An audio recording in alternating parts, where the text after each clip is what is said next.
जो आप अल्लाह के फजल से क्वार्टर रेंट पड़ेंगे उसमें दिया हुआ है रूल 35। आप क्वार्टर रेंट उसमें प्रोविजन में मौजूद है कि रेंट किस तरह असेस हो एमबीएस में है ना। क्वार्टर रेंट का रूल 35 डिटेल है उसमें दिया हुआ है, तो उसमें पता चलेगा कि भाई वो किस तरह क्या। और आजकल भी है, यानी उसकी कीमत का 6% निकाल के 12 महीने पे तकसीम करेंगे तो वो उसके पर मंथ रेंट आता है, समझ जाइए।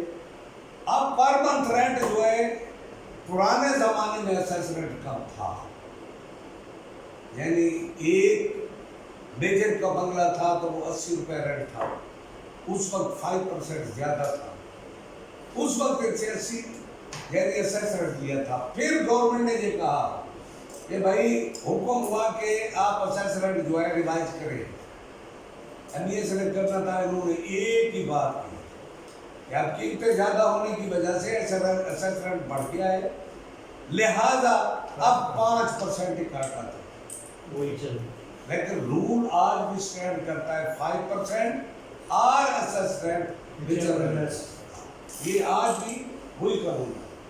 तो married officers not provided with government hired requisition married accommodation shall be entitled to house rent allowance on the same condition as in the civil at the following rate। ये civil वाली बात है, 45% of the minimum of the rent pay। अब तो आपको पता है उसका रेट कुछ और है, अब वो डिस्टर्ब हो गया। नहीं डिस्टर्ब जो है उसको आपको याद करना होगा। 45% का 50% इंक्रीज हो गया था। 45 आज का तो नहीं है ना, 45% एक स्केल है 2008 के स्केल पे है, किस पे है 5 के स्केल पे है, उस पे 8 के 8 पे है, 8 पे 8 पे है। हाँ जी।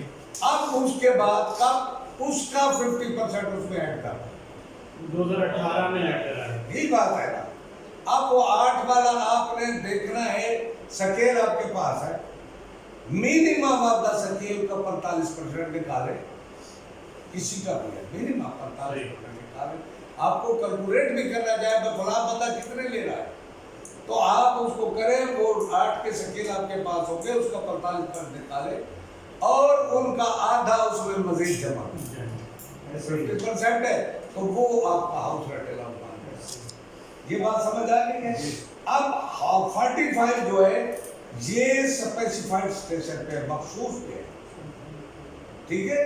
इस्लामाबाद, रावलपिंडी, हैदराबाद इंक्लूडिंग कोटरी, अच्छा जी, Lahore, Quetta, Peshawar, Multan, Faisalabad, Muzaffarabad, Gujranwala, Sialkot, Sargodha, Bahawalpur, Sukkur including their specified सबक और गिलगित सिकंदू है कि नहीं जी, जीबी है, डेरा गाजी खान है, गवादर है, रावलाकोट है। ये बाद में बढ़े, ठीक है जी। ये साथ बढ़ाएंगे, इनको लिखना पड़ेगा आपको कि बता आपको ऐसा सवाल आ जाए फला अफसर जो है वो गिलगित में नौकरी कर रहा है और वो इतना यानी लेफ्टिनेंट कर्नल है या जो बड़ा है जो लिखा होगा, आप उसको बताएं कि वो कितना अच्छा कितना उसका, तो आपको ये पता होना चाहिए। पहले तो ये बाहर रेट किया है 30% है कि 45%, 45% है। ये बिग सिटीज का ऐलान होता है ना। एक जमाना था चारों सूबाईदार और हुकूमत और 5वां मरकजी दारुल हुकूमत जी, बाकी कोई शहर नहीं था। फिर इस तरह एक एक शहर बड़ा बनता इस अलाउंस के 45% के, तो बाकी भी एक और एलसीए भी होता था। पुराने ज़माने में एलसीए भी था, बड़े शहरों में मिलता था और उसका भी एक अजीब तमाशा था, बहुत बड़ा। शुक्र करो उस दौर से निकल आना तो 1 साल की पे फिक्स ना होती। LCA local compensatory loss, Islamabad में 10% था और चारों सूबाईदार और हुकूमतों में 5%। फिर आगे वो पे फिक्स करते वक्त एलसीए बीच में लगा दिया।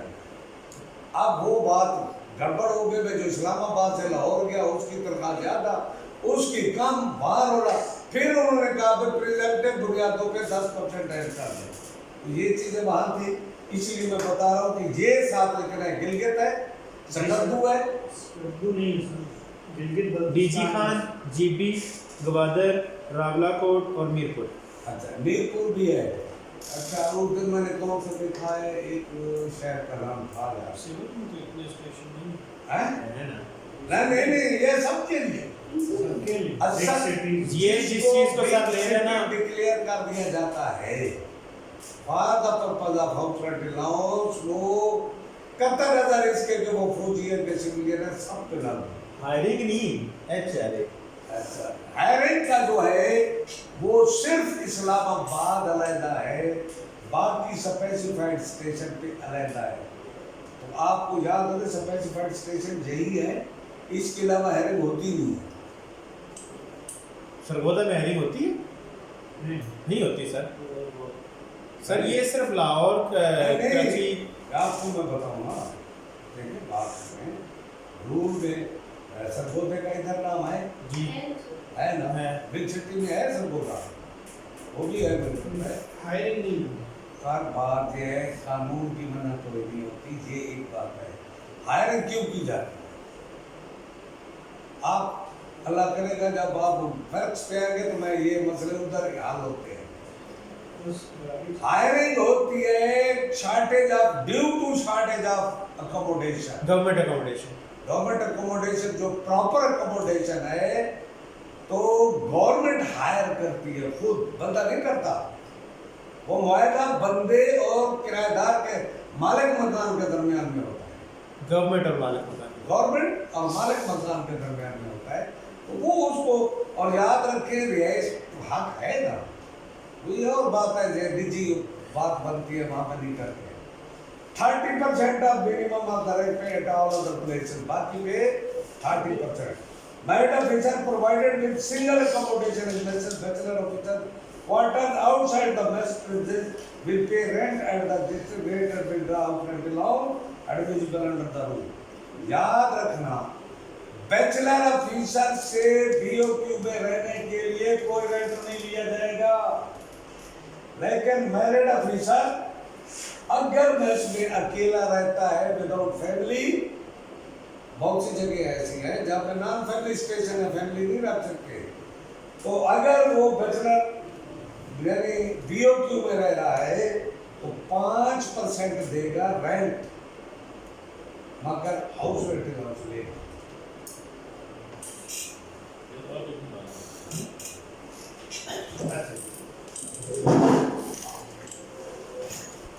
हाउस रेंट अलाउंस लेगा। ये बात समझने की है, ये जो मैंने की है ना कि अगर married officer, if married officer is provided, ठीक है ना जी, अकोमोडेशन ऑफ बैचलर ऑफिसर जब he is living in BOQ, he will draw the HRA, वो एचआरए लेगा एंड आल्सो पे 5% ऑफ हिज पे, ठीक है, एज ए रेंट। ठीक तो खैरियत ना किबला। वो कोई एमएजी ऑफिस में पूछना था कि वो हसन जमाल किस ऑफिस में, ये जो है हसन जमाल, वो डील कर रहे हैं ना आपको आपका एन2 में, हसन जवाल डील कर रहे हैं ना। एन2 में, एन2 में आपको फिफा वालों से बदले लेने चाहिए उन्हें। फीफा वालों से क्या, उन्होंने हमें इंटरनल ऑडिट पढ़ा दिया, हैं? उन्होंने हमें इंटरनल ऑडिट पढ़ा दिया 2018 में, पेपर में काखना आया, पेपर कुछ और। दुआ मांगा करें, कोरोना करें, आप भी दुआ मांगा करें, ये बहुत कुछ है। वो बस ये कहते थे मैं फलां कंट्री भी रहा हूँ, फलां कंट्री भी रहा हूँ, मैं इधर भी रहा हूँ, मैं उधर भी रहा हूँ। भाई हम तो पेड़ हुए हैं, बड़ी मुश्किल से इस्लामाबाद देखा है। तो एक दो मुल्क में गए, वो ज़्यादातों के लिए गए, मैं सऊदीया गया, ईरान गए, इराक गए, बाकी तो कहीं नहीं गए। बाकी वो वहाँ पे तो वो आकड़ पाकड़ होती नहीं है, वो वैसे ही आज के इलाके हैं। ये बात है, वहाँ तो बंदा क्या होता है, कुछ भी नहीं होता, बड़े से बड़ा बंदा ही कुछ नहीं, खाक हो जाता है। बड़ा अमेरिका बरतानिया तो वो लगी हो तो वो और बात। अच्छा जी, House rent allowance shall be visible to the commissioned officer during the entire period of P leave, service leave, including leave preparatory to retirement. यानी लीव के दौरान भी आप ये समझें, बातनख्वाह लीव, बेतनख्वाह लीव की बात नहीं हो। बेतनख्वाह लीव जानते हैं जिसको ईओएल कहते हैं, एक्स्ट्रा ऑर्डिनरी लीव, उसमें कुछ गैर मामूली नौयत की छुट्टी जिसमें पेंशन नहीं है और उसमें कोई शय भी नहीं मिलती है, और अलाउंस भी कट जाएगा, पे गई सब कुछ, को 1 रुपया भी पेमेंट नहीं होगा। अच्छा, अब आगे है कमीशन ऑफिसर डिप्यूटेड अब्रॉड, और से सुनना, फॉर ट्रेनिंग, स्टडीज और स्पेशल ड्यूटी। 3 किस्म की बात है, आला तालीम के लिए चले गए, तरबियत के लिए चले गए, या खसूसी ड्यूटी है, and whose period of absence is treated as duty are entitled to house rent allowance for the entire period of deputation abroad subject to the following condition. अब बंदा बाहर चला गया ट्रेनिंग पे, मेरी बात समझिए, पढ़ने चला गया है या खास ड्यूटी पे चला गया है, उसको हाउस रेंट अलाउंस मिलेगा, लेकिन उसके लिए सकते हैं। Family continues to reside at a station where the allowance is principal. Family उसकी वही है, फैमिली वहां पे रह रहा है, अब लेगा किस तरह? अब देखें, इसमें एक अहम बात है, reside at station where allowance is visible. इसमें खुफिया बात ये है कि अगर वो ऐसे स्टेशन पे रह रहा है जहाँ 30% था तो 30% लेगा, और जहाँ पे 45% था तो 45%।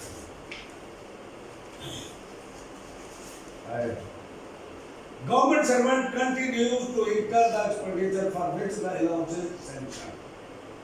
दूसरी बात यह है कि जिसके लिए अलाउंस सैंक्शन किया गया है उसका खर्च भी हो रहा है। मतलब ये है कि वो घर रखे हुए है, घर में रह रहे हैं, फैमिली घर में रह रही है, इधर बस मोटी बात, चाहे अपने घर है जहाँ पे घर रह रही है। आगे जी, अब शर्तें कौन सी है? ये लंबा चौड़ा सवाल है और ये 2-4 बड़े अहम चीज है, आगे प्लान अलाउंस भी आएगा और ये भी बड़े इनमें थ्योरी का सवाल आने का बहुत सा एहतमाल है कि आ भी सकता है। अच्छा, अब पहले था कि ये इसने जो कहा कि नोट थे, ये थे नोट। अब शरायत है कि under what condition house rent allowance shall be visible to officer living in private houses as are own themselves, their wives, relatives और फ्रेंड्स। मोटी बात, किसी भी घर में रह रहा है उसको मिलेगा, बस अब बात ये है मालिक, लेकिन वो सरकारी घर ना हो, लेकिन उस सरकारी घर हुआ तो गया, हायर्ड घर हुआ तो गया, रिक्विजिशन घर हुआ तो गया, ठीक है जी। If both husband and wife being government servant are residing together at the same station in a government residence allotted to one of them, मियां बीवी एक स्टेशन पे रह रहे हैं और वो सरकारी मकान में रह रहे हैं, house rent allowance shall not be visible to the other, ठीक है। If, however, the spouse is living separately from husband, wife, the house rent allowance shall be visible to one of them who does not reside in government accommodation. पहला rule ये बताया, मियां बीवी दोनों इकट्ठे रहे हैं, मुलाजिम है, दोनों को एचआरए नहीं मिलेगा, लेकिन वो दोनों अलग-अलग स्टेशन पे रह रहे हैं, अलग-अलग घरों में रह रहे हैं, तो फिर एक को मिलेगा। इसके लिए मैंने उन दिन को लेटर पढ़ा है सर। अब ये नॉट नहीं, अब जो जिसके नाम पे अलॉट हुआ है उसका कटेगा, दूसरे को मिलेगा। ये 18/4/2013 का लेटर है, निकालूंगा, मैंने लेटर पढ़ा है, बल्कि शायद मैं कल जो टाइम मिलेगा मैंने कुछ फोटोकॉपी कराई थी, उसको मैं तरतीब लगा के बताऊंगा। मैंने उस दिन पढ़ा, तब मैं इसको झिझक के कह रहा था कि आप वो ये कहता था कि जिसके नाम पे अलॉट है उसको नहीं मिलेगा, दूसरे को मिलेगा। ये 2013 का लेटर है, 18/4। सारी गलत। मैं को आपको सच बताऊं, फिर कंपनसेटरी लॉस कहाँ रह गया? इसका नाम ही कंपनसेटरी लॉस इसीलिए है कि बंदे को जरूरत पड़ रही है। अब उसको क्या जरूरत है? जो एक घर सरकार का रह रहे हैं उनका इजाफी खर्चा नहीं हो रहा। अब ये उसकी प्रोविजन के खिलाफ है, लेकिन हम ये कहते हैं फौजी करा लेते हैं। अब जैसे इस पे है ना, हम कहते हैं फौजियों के साथ हमारे साथ भी है। अब सिविल में सिंगल बंदा है, मतलब उनको असल फर्क ये है कि उनके सिंगल बंदे को अकोमोडेशन देते हैं। हमारा जो बंदा भर्ती होगा वो रुलेगा, सारे रावलपिंडी के लिए चेक करेगा, कभी ढोक साइडा तो कभी ढोक चौधरियाँ थे, कभी मरीड़ थे। ये गरीब होगा इस तरह से मिलता है, तो इस वजह से वो कहते हैं ठीक है जी। अब ये इसमें तब्दीली ये आ गई। In case at B above, if none of them has been provided with government residence, the house rent allowance shall be visible to both of them. Posted of one of the partners, that is husband or wife at Rawalpindi and the other at Islamabad, shall be treated as posting at one place. पिंडी इस्लामाबाद एक station है। ये नहीं होगा कि मियाँ बीवी में से एक इस्लामाबाद हो, एक पिंडी हो, तो दो स्टेशन। इस मकसद के लिए HRA के लिए वो एक स्टेशन समझा जाएगा। बहरहाल अगर गवर्नमेंट का अकोमोडेशन नहीं है तो मियाँ बीवी दोनों को मिलेगा, ठीक है। An officer who was allotted a government residence but has surrendered it on his own shall also be eligible to draw house rent allowance from the date of vacation of the government residence. अगर सरकारी बंदा, पहले ये बात नहीं थी कभी पुराने दौर में, अब ये क्लियर हो गया, तो एक बंदा जो है वो गवर्नमेंट की रिहाइश उनको मिली हो वो छोड़ देता है, ठीक है। तो फिर जिस दिन से वो घर खाली करेगा उस दिन से वो हाउस रेंट देगा। If an officer is offered government residence but he declines to accept it on personal ground, he shall be paid house rent allowance. यानी बंदे को कहा भाई ये बंगला है बेटा, वो अपने जाती वजूहात की बिना पर इनकार कर देता है, फिर भी तो वो मेरा हाउस रेंट तो लेगा। मोटी बात है, सरकार के घर में नहीं रह रहा तो मिलेगा, ठीक है जी। If a government servant owns a house which is under his occupation, he shall be eligible for government accommodation on the state of the school. अब ये हाउस रेंट अलाउंस की बात नहीं है, हालांकि इसको इस तरह लिखने की जरूरत नहीं थी, ये बेकार।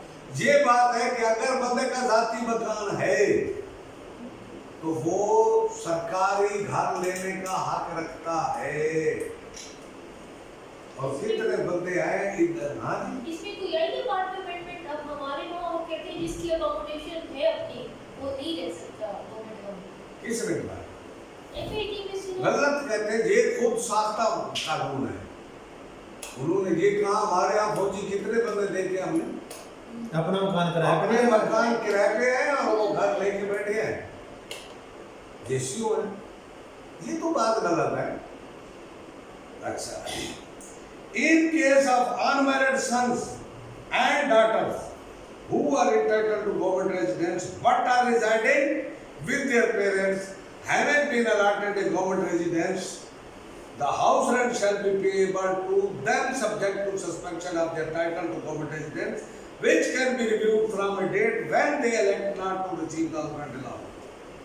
अब बात ये है, ये उन बच्चों की बात है कि गैर शुदा शादीशुदा बेटे बेटियां वालिदैन के साथ रह रहे हैं, ठीक है, और वो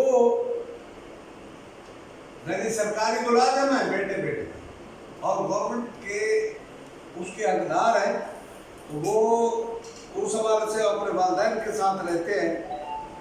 जिनको गवर्नमेंट अकोमोडेशन अलाट हुआ है तो हाउस रेंट उनको मिलेगा बच्चों को। ये नहीं है कि माँ बाप के साथ रह रहे हैं तो उनका कार्ड नहीं मिलेगा। हाँ, अगर बाद में जब वो कभी गवर्नमेंट का यानी वो समझते हैं कि ये हमें गवर्नमेंट की रिहाइश के हकदार हैं, हमें गवर्नमेंट की रिहाइश मिली जाए, और फिर उस बाद जो है वो हाउस रेंट अलाउंस न लेने के लिए इंतखाब करते हैं, यानी दूसरे लफ्जों में गवर्नमेंट अकोमोडेशन है।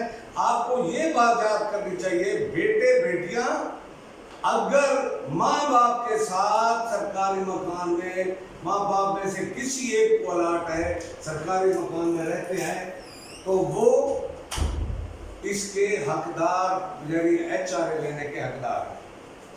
In the case of an officer living with their relative friends, रिश्तेदारों या दोस्तों के साथ रह रहा है, in house provided to the latter by government, the house rent allowance shall be paid subject to necessary permission to the sharing of government accommodation being obtained from the estate house।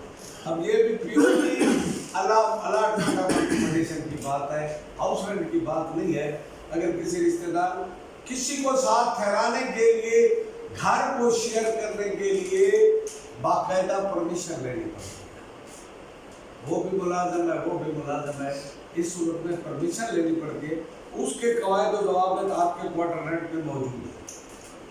In case where an officer may vacate government accommodation allotted to him or shift to a place station other than from where he retired, he will be eligible to the grant of house rent allowance at 45% of the rent paid during the period of LPR plus 2 months।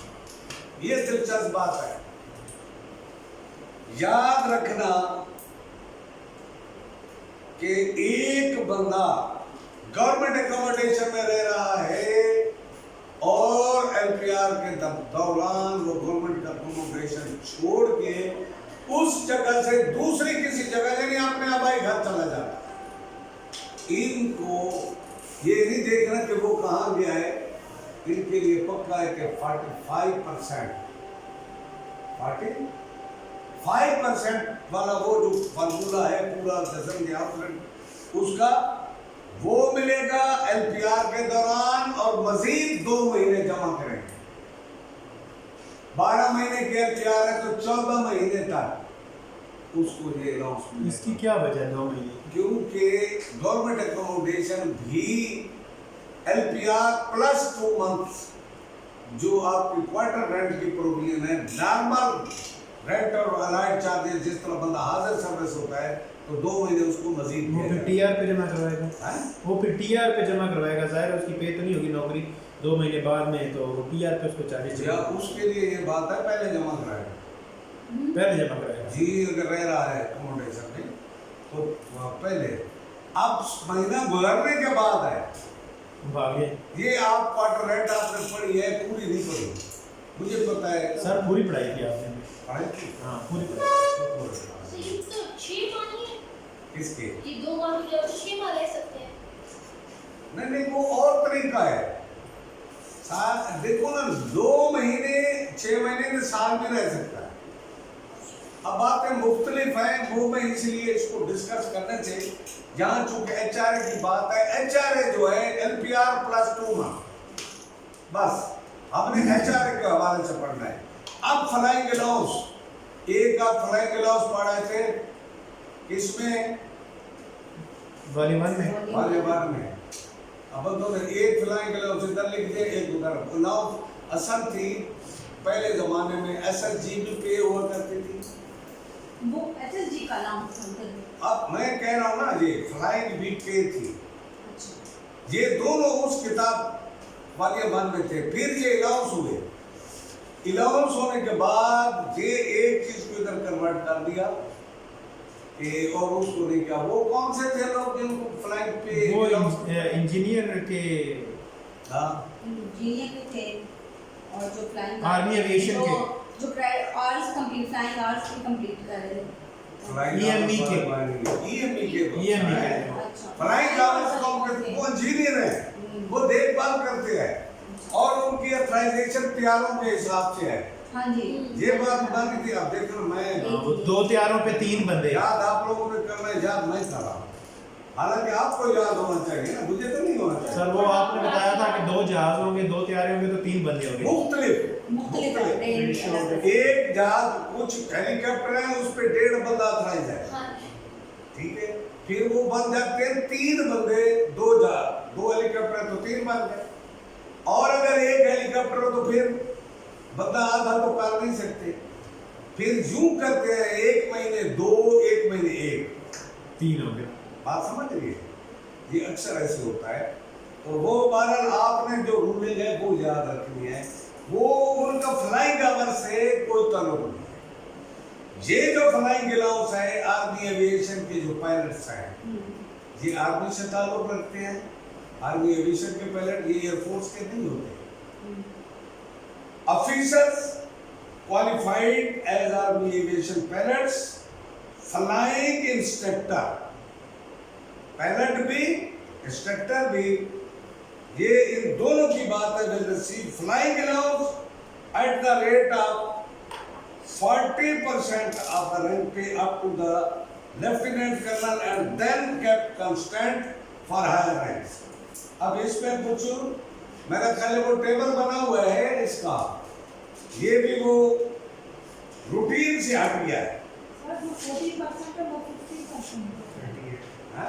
40% जो है वो 50% ये आप समझे नहीं है। हाय हाय हाय, ये जिस तरह एचआरए मुंजमद हो गया था, ये उसी तरह मुंजमद हो के फिर 40% का 50% ऐड किया था, क्योंकि पे का जो 40% या 50% लगाना है वो तो कहीं जात।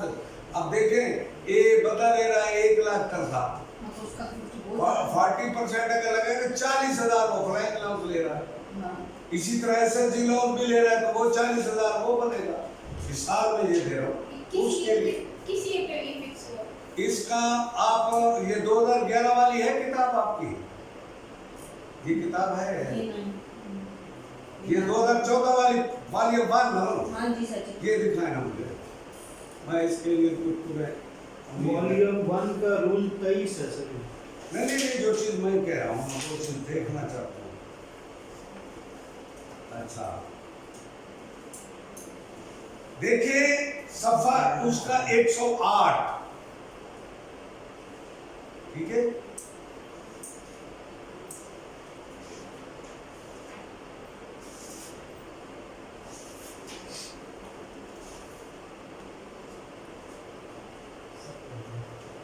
ये देखें, ये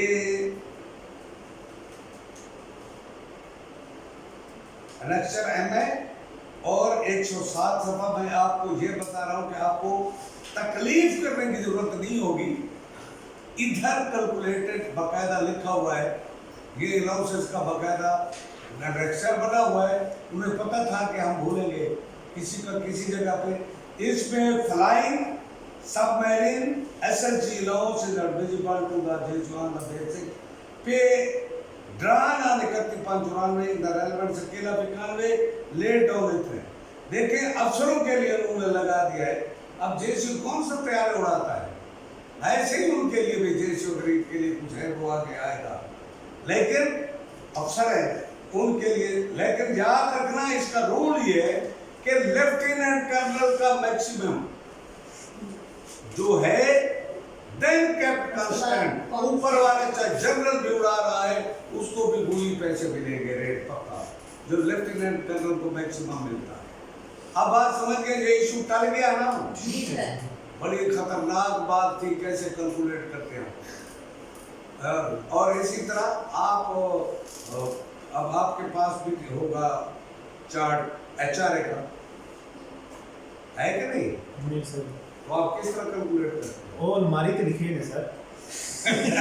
वो चार्ट है हमारा, वही हमारा चार्ट है। वो तो कोड है लिखे होते थे पुराने। नहीं एचआरए सब लोगों का अलमारी के ऊपर लिखा हुआ है। पुराने रेट लिखे, पुराने हम उनको पता क्या करते हैं, 45% हो तो डिवाइड करते हैं, ऐड कर लेते हैं 50% उसका।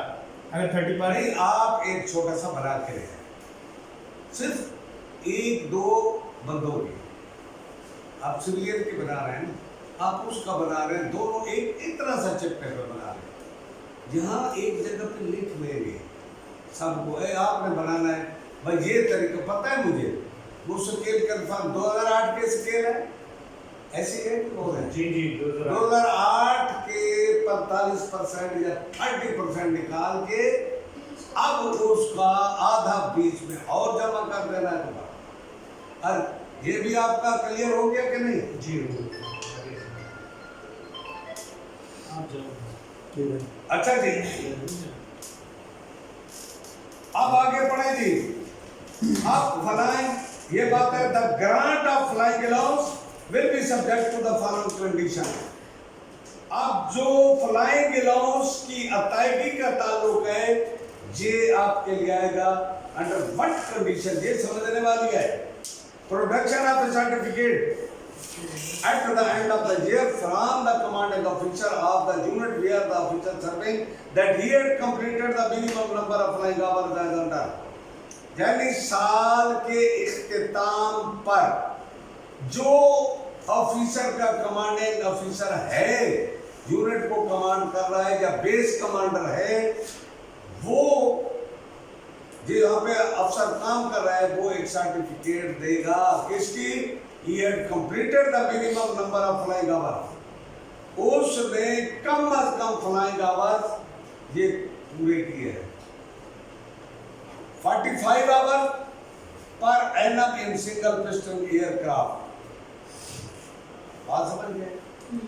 यानी सिंगल पिस्टन एयरक्राफ्ट में 45 आवर पूरे हो, या 30 आवर्स पर एनम इन जेट एयरक्राफ्ट। जेट एयरक्राफ्ट में 30 घंटे की फ्लाइंग पूरी होनी चाहिए साल में। 30 घंटे थोड़ी सी नहीं है, बड़े जेट वगैरह प्यारे में है। 90 आवर्स पर एनम इन मल्टी इंजन पिस्टन एयरक्राफ्ट, और 90 घंटे। आपको याद रखना चाहिए, हमें एक यूनिट बनाना चाहिए, इनमें तनासबी एतबार से आप फैसला कर सकते, नहीं कर सकते। फर्ज करो एक बंदे के सिंगल पिस्टन में है कुछ घंटे उसके जेट इंजन में है, कुछ घंटे उसके जो मल्टी इंजन पिस्टन में है। तो इनको फिर हम ये करेंगे कि एक को लेंगे, एक एयरक्राफ्ट जेट इंजन का 1 घंटा मल्टी इंजन के 3 घंटों के बराबर है। फिर इसकी इकाई बना लेंगे हम, और वो सिंगल पिस्टन के डेढ़ घंटे के बराबर है। अब इनको बराबर करके 30 घंटे पूरे करना, उस पे 3 तकसीम करके, उस पे 1.5 तकसीम करके, और उस 30 में 30 के हिसाब से जो बनता है 1 घंटा 1 यूनिट, तो उसको बराबर कर। जी सर। ठीक नहीं आई तो है, मगर सही नहीं है। मगर ये इतनी कॉम्प्लिकेशन में हम क्यों जा रहे हैं? ये आगे लिखा हुआ आपको है ना समझना सर? है, अगला पॉइंट लिखा है। मामूली सी बात भी हो सकती है, मामूली सी बात भी हो कि अगर यूं सवाल आ जाए, किसी बंदे को ख्याल आ जाए इतने घंटे की, तो आप बताएंगे पॉसिबिलिटी तो है, पॉसिबिलिटी। मैं दूर बातों को दूर करता हूँ जो पॉसिबल है, खुदा करे उसे पता ही ना हो कि ये एक बात को और अल्लाह का इनाम हो, अल्लाह करे सीधी बातें पूछे इंशाअल्लाह। अच्छा सर, वैसे ये जो जेट एयरक्राफ्ट का लिखा है, ये तो वैसे एयरफोर्स में नहीं है। सर ये बात ये है, एयरफोर्स वाली चीज उठा के यहाँ रख दी है। इनके पास जेट कहाँ होते हैं एविएशन वाले, हेलीकॉप्टर के पास और कुछ हो नहीं होता। ये तो वो उन्होंने वही उठा के रख दिया है। भाई खुदा अक्ल दे ना, नक्कल रा अक्ल बाया, नक्कल के लिए अक्ल चाहिए।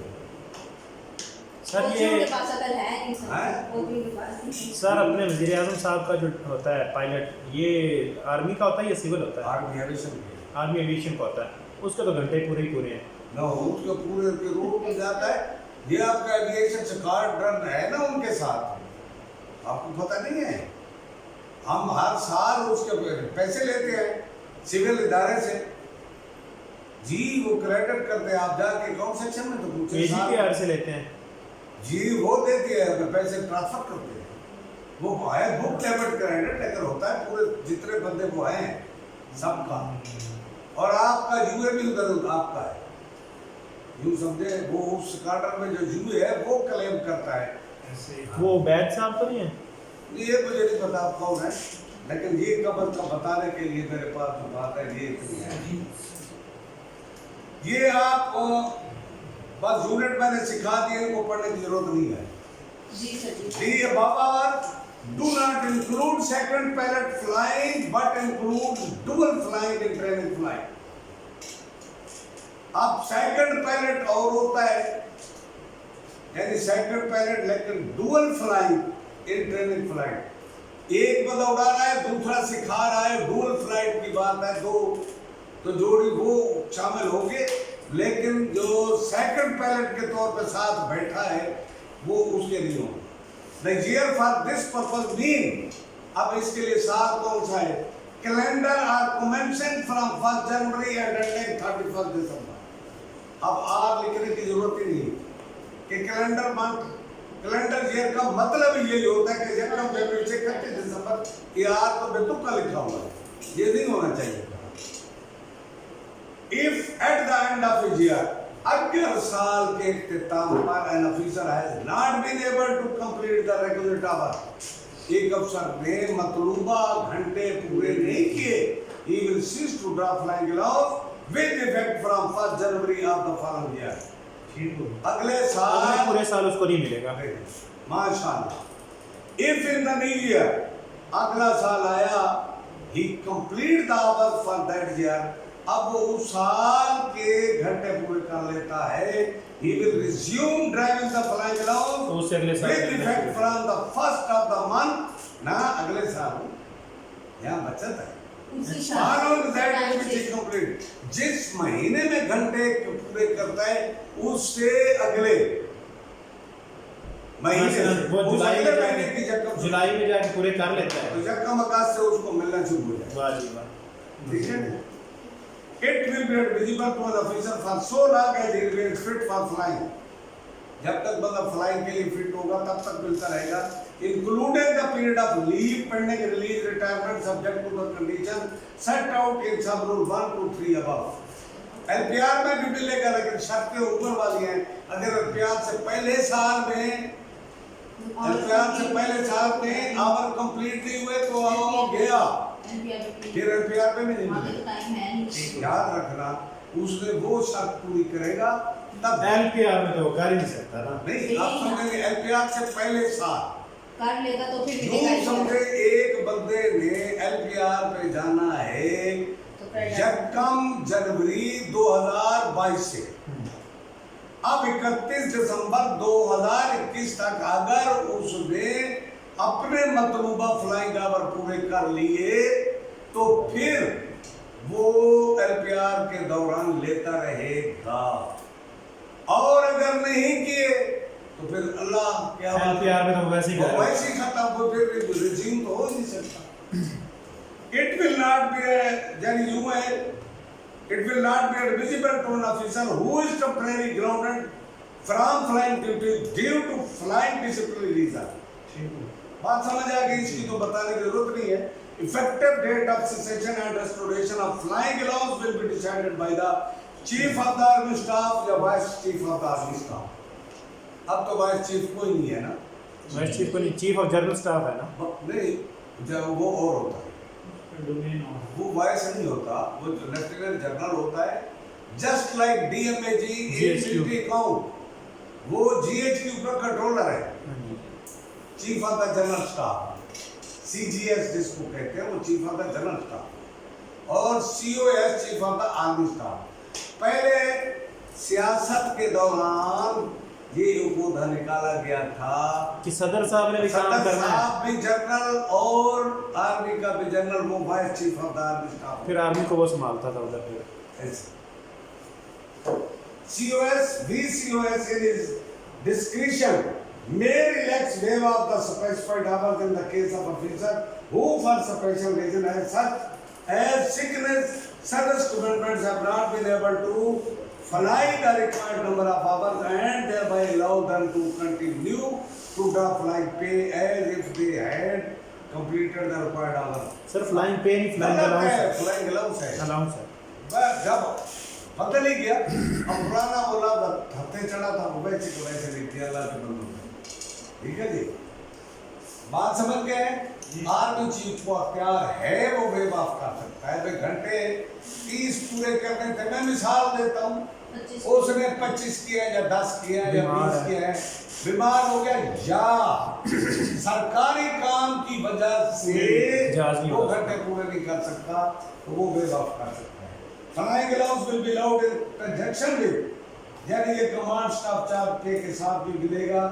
फार सो लॉन्ग है, यानी दोनों की अपनी अपनी कंडीशनें हैं, अगर दोनों की कंडीशनें जो फुलफिल करता है तो दोनों को इकट्ठा ये दोनों चीजें बयान मिल सकती हैं। Continuance of flying allowance if declared permanently unfit, medical for flying duty। अब सवाल वो पहला जो उसने अनुमान बांधा है वो ये है कि फ्लाइंग अलाउंस का इजरा अगर बंदा मुस्तकिल तौर पर फ्लाइंग ड्यूटीज करने के लिए तिब्बी वजूहात की बिना पर अनफिट करार पाया, वो आप भाई फ्लाइंग करने के काबिल नहीं है। The flying service should be 10 years। अब ये देखें, यहाँ सर्विस की करधान है, पाबंदी है, यानी 10 साल फ्लाइंग सर्विस या इससे ज्यादा हो। For the grant of 50% of flying allowance at the description of the chief of the army staff. अब वॉइस की बात यहाँ खत्म हो गई। अगर बंदे की फ्लाइंग की जो सर्विस है, बात की सर्विस नहीं, ये ना कहना कि वो हाथ में रहा, यानी उसकी 10 साल सर्विस तो है, लेकिन 5 साल वो टर्ली कोर में रहा, उसके बाद एविएशन में जाए नहीं, सिर्फ फ्लाइंग जो सर्विस है वो 10 साल या ऊपर हो और मुस्तकिल बुनियादों पर, तिब्बी वजूहात की बुनियादों पर फ्लाइंग करने से बाज़ो ममनू है। इस हालत में आर्मी चीफ के दायरे अख्तियार में है कि उसको 50% जो मेडिकल अलाउंस का वो जितने का हकदार है, आधा मेडिकल अलाउंस है, जैसे फ्लाइंग अलाउंस। वो कितने अरसे तक लेता रहेगा? जी वो सारा फाइन नहीं। वो तो जब तक ये समझे ना, ये समझे कि जब तक वो सर्विस में तो है, जब तक फ्लाइंग कोर में है। कोर में है, ऐसी तरह। अब EME ऑफिसर, ये उधर भी लिखा था, इधर भी लिखा हुआ, मेरी बात समझे। ये EME officer applied as flight engineer crew chief, अमले के सरदार। क्रू किसको कहते हैं? अमला।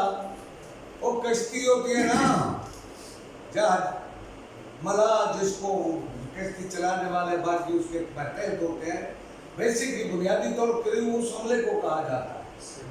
क्रू से मुराद है अमला जितना भी है उस ड्यूटी पे will be eligible for flying allowance at the rate of, बिल्कुल उसी तरह पे जिस तरह है। और इनकी अपॉइंटमेंट और रिलिंक्विशमेंट जो कि इनके घंटे नहीं है, ये कोरों में पब्लिश होगा, कौन हकदार है, कौन ले सकता है।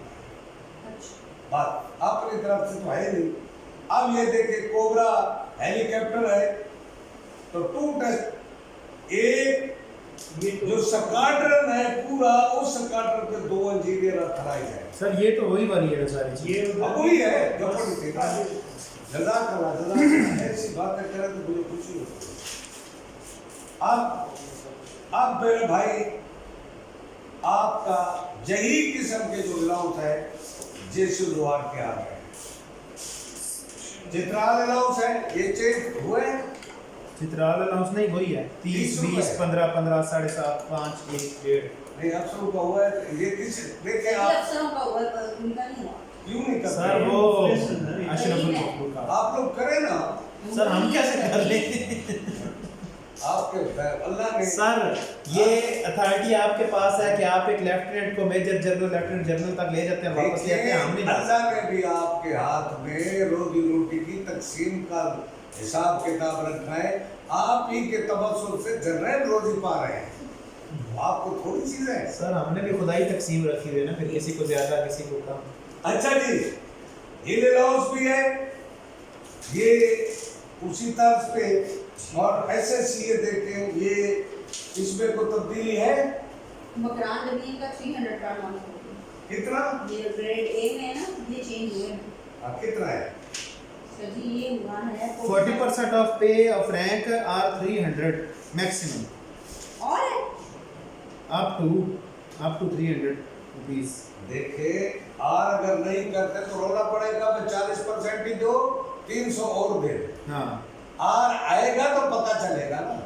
यानी अगर 40% कम बनता है तो 300 दे दो, अच्छा समझ जाइए। अगर 300 कम बनता है चार दो चालीस बात है, ज्यादा नहीं देना, इनमें से बेचर। और इसीलिए उसने आप टू लिमिट रखी है। या किसी की तनख्वाह 40% 300 है, वो तो बात ही खत्म हो गई। अच्छा, दूसरा 20% और 75%, वो 20 वाला 300 अप टू मैक्सिमम 300 हो गया है। ये भी हाँ, ग्रेड सी वाला भी अप टू मैक्सिमम 300 रुपीस हो गया। सारा 300 है जी सारा ही एक जैसा। तो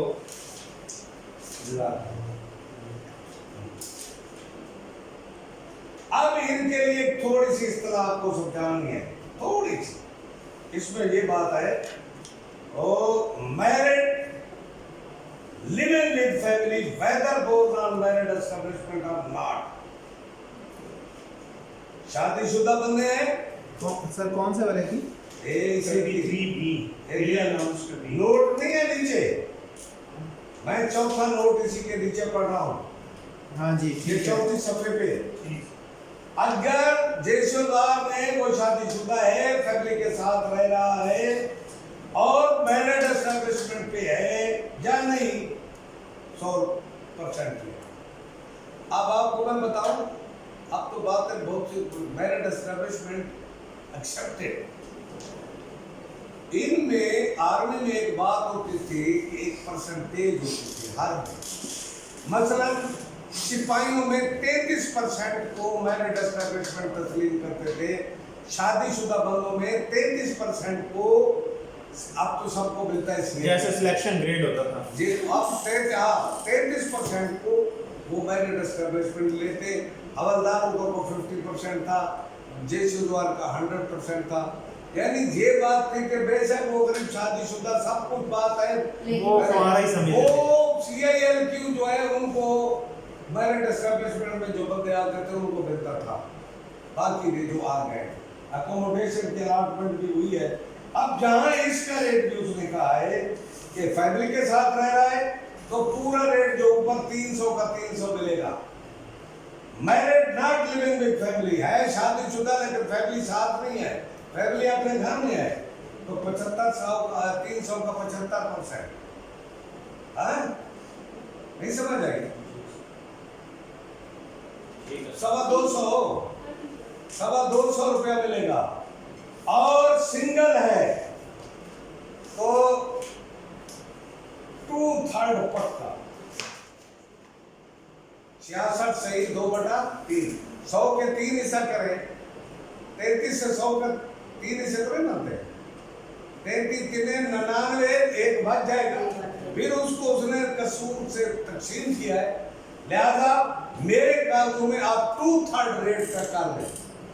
300 ज़रबे 2, 3 तकसीम 200 रुपया पक्का। बात समझ गए? चुप हो गए, समझ नहीं समझ आ गई सर। 300 को 2 से मल्टीप्लाई करें 600 आएगा, 3 पे डिवाइड करेंगे तो 200 आ जाएगा। अल्लाह के बंदे दुनिया का बेहतरीन मुकर्रर में तकरीर कर रहा हुआ है, और अगर सामीन बेरुखी का इजहार करें तो वो गरीब धड़ाम से नीचे गिर पड़ेगा, बेहोशी का दौरा पड़ जाएगा। तो मैं तो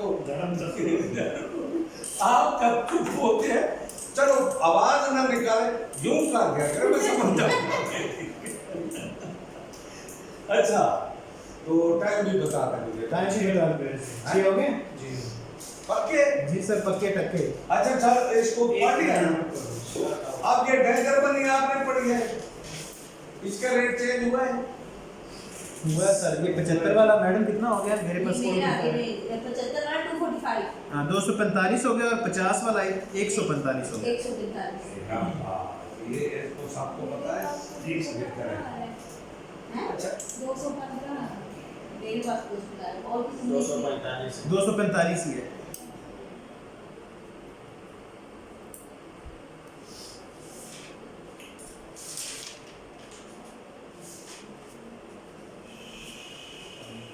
अच्छा ये देखें, ये डिस्टर्बेंस लाओ, ये वो 750 वाला नहीं था जी, उधर 750 था। ये जिस शुरुआत का ये इनमें शर्त ये है कि मैरिड ऑफिसर होगा क्योंकि सिंगल अफसर को सर इसके अमाउंट तो कोई नहीं लिखी हुई है। अच्छा नीचे लिखी हुई है रेट्स अरे रेट तो है ना, नीचे लिखी हुई रेट वही हो गए 100। ये सिंगल अफसर सिंगल जेसीओआर को तो रोटी मिलती है, वो कहता है विद मैरिड है और वारंट पे ट्रांसफर है, one station to other within Pakistan. Sir warrant pay transfer होना क्या होता है वारंट मुफ्त है, ये इनकी इस्तेलाह है। अब आपको ऑडिट में जब पढ़ेंगे मैं किधर जाऊँ, वो एक और सब्जेक्ट है जो खोल दिया आपने, वहाँ क्रेडिट नोट होता है, कंसेशन वोचर होता है, फार्म डी होता है, फार्म ई होता है, समझिए आगे, और वारंट होता है। वारंट रेलवे वारंट से मुराद ये है, वारंट गिरफ्तारी नहीं, ये रेलवे वारंट है जी ये रेलवे के लिए ये फौजियों की यूनिट में है। अगर उस पे किसी बंदे को डिस्पैच या रवाना करना है, फ्री ऑफ कॉस्ट ऐलान विद लगे तमाम मेंबर को वो वारंट कहलाता है। कंसेशन वोचर जो है वो फ्री नहीं है, 50% रियायत है। वो साल में 6 अथराइज है, छुट्टी पे जब जाते हैं तो वो कंसेशन वाउचर लेके जा सकते हैं। रेल पे वो देंगे, जहां 1000 रुपया किराया उनसे 500 और इसी तरह अफसरों का है, रेलवे पे फर्स्ट क्लास यानी फर्स्ट क्लास वो कौन सी होती है, एसी स्लीपर स्लीपर, वो अथराइज है उसके लिए कंसेशन बहुत है। गरीब अफसरों में सारे अमीर तो नहीं होते ना, गरीब जो होते थे वो जेसीओआर के नाम पे कंसेशन वाउचर ले जाते थे, वो 2, 3 जब वो होते ना इकोनॉमी क्लास, हाँ उसके लिए 30वीं क्लास। हाँ तो फर्स्ट सेकंड और उसका जहाज के साथ किराया मिलता जुलता है। फर्स्ट स्लीपर जो एसी है उसका किराया मिलता जुलता है, थोड़ा फर्क है, और जहाज के लिए भी उनको कंसेशन जेसीओआर अफसरों को मिलता है। अब जैसे करतो वगैरह जो इधर जाते हैं आते हैं तो ये अक्सर जहाजों पे आते हैं। ये बात समझते हैं, ये बात समझते हैं जी ये उनकी शरायत का चित्र है। अब आपको पढ़ाया जाएगा कल बशर्ते हयात, ये अहम चीजें मैं पढ़ा रहा हूँ, ज्यादा रोड़ा नहीं डाल रहा, जिनमें से कुछ आने वाला। अच्छा आपके ज़हन में अब इनका को तस्वर आ गया है जो मैंने पढ़ाया है? जी सर, पहले भी था कि आ जाए? मैंने दिखा था। आज ही है। आपको पढ़ा हुआ है है? मैंने राशन अलाउंस पढ़ेंगे नेक्स्ट क्लास में। वो था, मैंने तो 50 आपने खुद पढ़ा होगा ना? हाँ जी, इसी में से पढ़ा था। मैंने गलत नहीं कहा, आप मेरी बात सर हम पहुंच जाते आपको पता चलता है सर। बिल्कुल आपका, मैं फकीर बंदा हूँ, ऐसी बात नहीं है। मैं जो बात करता हूँ ना गलत नहीं होती। मैंने ये नहीं कहा, मैंने कहा आपने पढ़ा है।